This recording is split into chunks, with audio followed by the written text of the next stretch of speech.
Serious, what is your I was that close to dying moment? Was a theater tech in high school.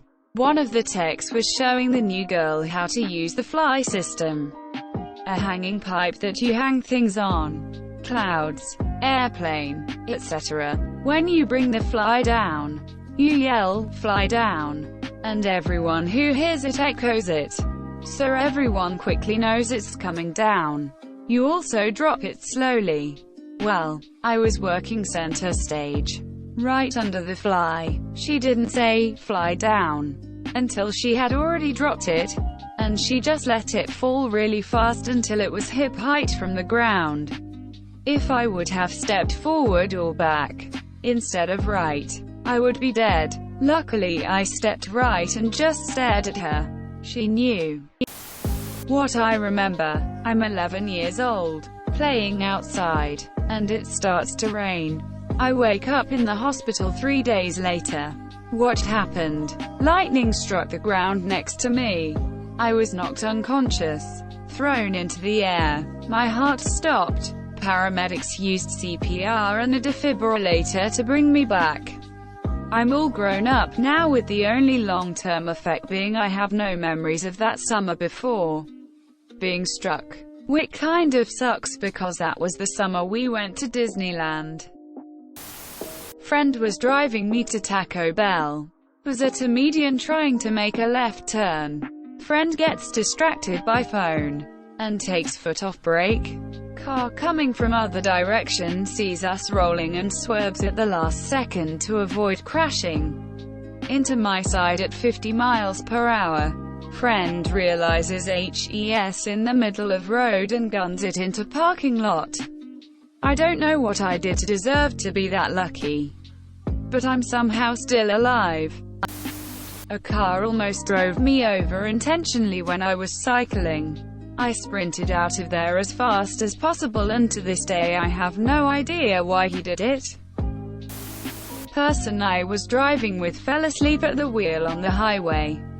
I grabbed the wheel. Can't remember much about the moment at all now.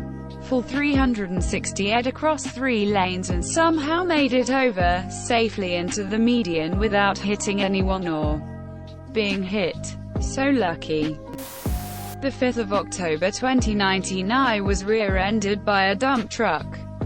In a coma for 42 days and now I can't walk.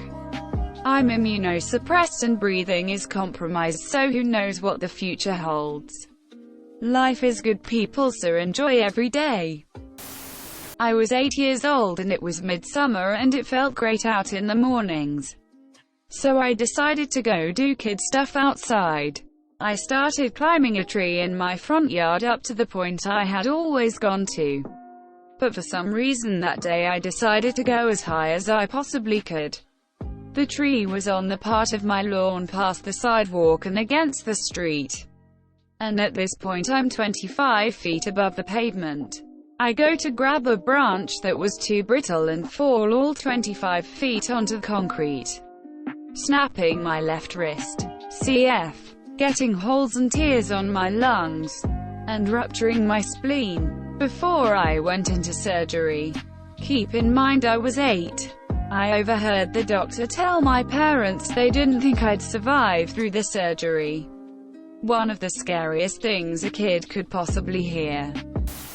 I ran across the road as a kid without looking. It turns out there's a reason they tell you not to do that. A van had been driving round the corner, slammed on the brakes, only stopped a few inches away from me. I waved and carried on across the road. I must have given the poor driver a heart attack. Almost 10 years ago I was suffering from stomach pain. At the time I was drinking vodka daily and didn't have any direction in my life. I was still living at home and it finally came to the point where it was obvious that the drinking wasn't the problem. I went to the hospital and was diagnosed with diverticulitis. I waited so long to be treated that I was as pale as a ghost and required emergency surgery to correct the problem. After all that happened I took better care of myself, but just recently I was taken to the hospital again for severe stomach pains. I required emergency surgery again to correct a hernia that formed and was cutting off blood to my lower intestines. I had to have more of my lower intestines removed to get rid of all the dead tissue. Both experiences were terrible, and I felt like I was on my deathbed for both of them. So, when I was about 6, I was at a pool with my mom, aunt and entitled cousin. He wanted to swim on an inflatable alligator I was on, so he just pushed me off it and I was there, drowning at the bottom of the pool. He didn't give a flying fuck about me dying down there. Thank God. My aunt noticed I was gone and that bubbles coming out from water.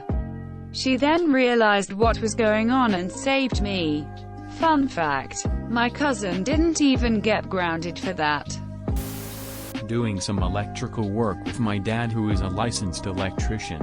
Reached into an open box that had some tools I set in the bottom without looking and nearly grounded myself on a leg of 3-phase 480V. I had just moved my left hand from conduit to Masroni as I was leaning over. If I hadn't done that, I would probably not be here today.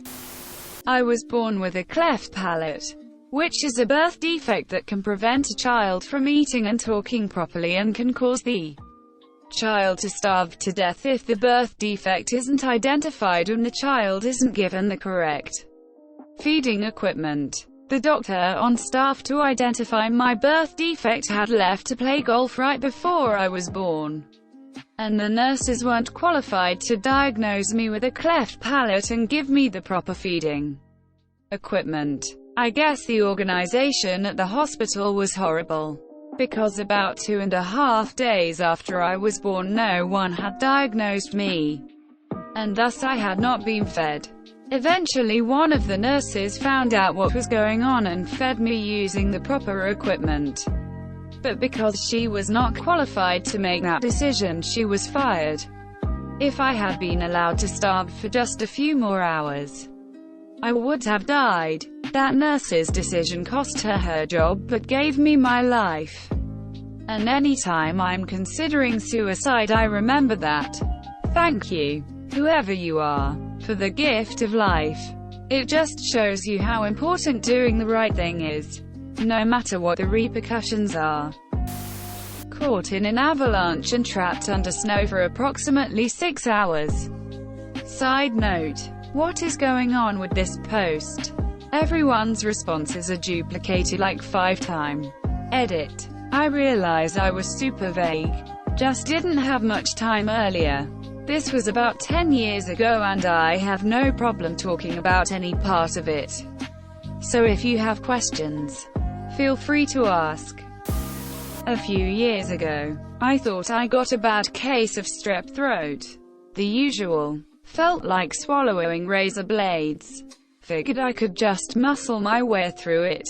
So I waited it out for a few weeks until it became so severe it was impacting my ability to make it to my college courses. So I finally swallowed my pride, put my wallet on the line, and went to the doctor. Turned out it wasn't strep. I had a peritonsillar abscess at the back of my throat. The doctor said it was the clearest she'd ever seen one. Even asked me to let her nurses take a look at it so they could identify it later. Then I got sent off to a doctor in the ER. 2 of his nurses diagnosed it as an abscess. He said it wasn't an abscess, gave me a shot in the butt and sent me on my way. 2 days later, I had to go see an ENT specialist who, again, reiterated that it was one of the largest, ugliest abscesses he'd ever seen and that I was lucky to have made it in time. Another day or 2 and he told me the abscess would have swollen enough to clog my throat and I would have suffocated. Got it drained, but the abscess became recurrent and I had to get it drained multiple times. More difficult each time. At last, the doctors decided to just cut out my tonsils, and recovery from that was brutal.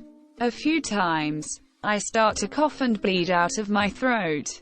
Try to muscle through it. Each time I call the doctor to make sure I'm alright.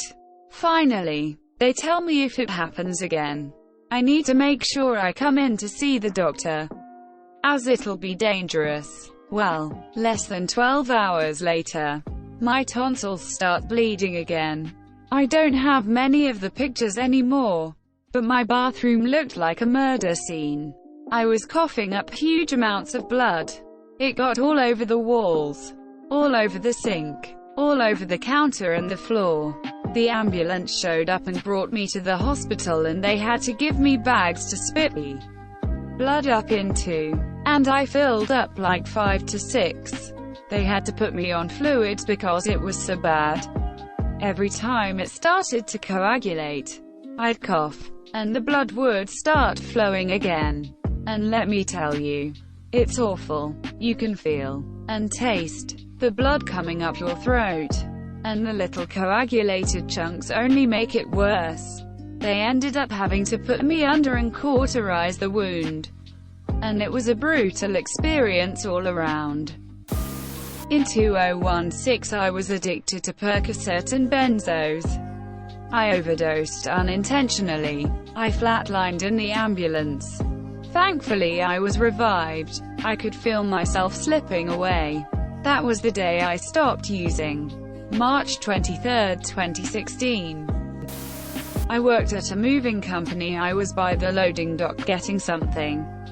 The truck was backing up, but it didn't have the reverse beeping function, and my co-worker freaked out and yelled at the driver and threw a pebble at the window. The truck was about to crush me against the loading dock and didn't even notice. During college at a house party, some random guy bumped into me and told me to fuck off. I called him an asshole, and next thing I know he pulled out a knife and pointed it at me. I was freaking out internally but was able to maintain a face of calmness. I just shook my head at him and he walked away. I then sat down on the couch and started hyperventilating because, holy shit, he could have killed me. My dad and I were nearing the summit of the mountain we were climbing, but there was this low-flying glider distracting me. You know how you get dizzy if you look straight up? Well, it almost made me fall. Dove in a lake off a boat chasing a crappy fishing float. I was around 6. No life vest. I was 50 feet from the boat in like 10 seconds. There was some sort of weird current that was fighting me from getting back to the boat. I remember completely giving up. I stopped swimming and started to sink. I was totally cool with it too. That was about the time my mom grabbed me and swam me back to the boat. I have two. I worked overnights at a department store unloading trucks. We had an indoor bay where the truck pulls right up at floor level. Well, there was something leaning against the door when we opened it, and it fell in between the truck and the wall. We told the truck driver to pull forward a few feet so we could get it. I jumped down and heard the brake release. He claimed his foot slipped. Anyway, I heard that and hit the deck. A second later, the truck slammed into the wall right where my neck was. A few years ago, working on a construction site, I was working on a chimney. We had to build our own scaffolding for the roof peak because it had a very steep angle. Well, the guy who helped us build it didn't screw down the plank. So when I was on the left side and my co-worker was on the right, who's much bigger and heavier than me, it turned into a seesaw. He slipped and I fell over behind him. I was able to get a grab on the chimney, but when I grabbed him, he was too heavy and moving too fast for me to hang on. We both slid down the roof. Luckily, 2x3s were screwed down to the edge of the roof, so if anyone dropped it all, it wouldn't slide off the roof and crush someone's cranium. We were able to stop on it and climb up. Here's the kicker. They were setting the footing for the pool right below. A few hundred pieces of rebar sticking out of the ground. We came pretty close to being human shish kebabs.